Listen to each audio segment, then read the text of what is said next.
Hi, I'm Stephen Hoy. I'm the technology editor at the Georgia Straight, and this week I looked at Bitcoin. So what Bitcoin is, it's a rising digital currency that's gaining popularity all over the world. Locally in Vancouver, it's kind of catching on with 42 businesses already accepting this currency. And basically, Bitcoin is it's unlike the Canadian dollar, the US dollar, and other fiat currencies because it isn't issued by a government. It doesn't require banks to operate.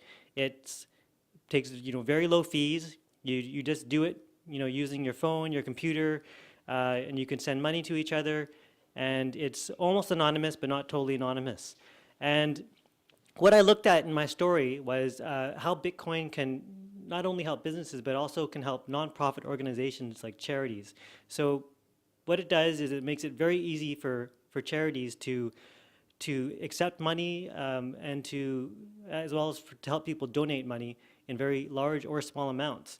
Because basically all you need to do is put out your Bitcoin address, and that number, which can be represented by a QR code, allows anyone to send you money. So I can, for instance, I have an app on my phone called Blockchain, and I can whip it out, show you my QR code, which represents my Bitcoin address, and you can send me money just if you scan that. One thing that's going on with Bitcoin is it's not very regulated at the moment. So right now, countries around the world are struggling to figure out even how to define it, and then they're trying to come up with regulations.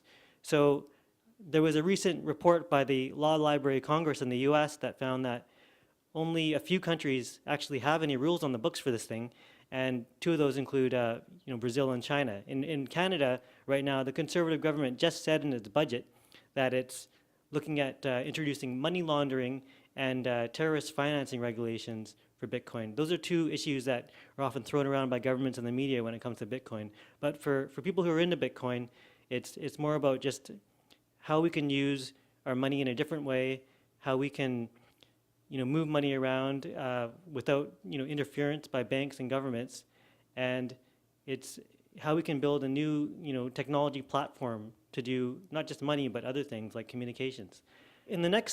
Over the next few years, you should expect to see Bitcoin in more and more places. You'll see QR codes on businesses.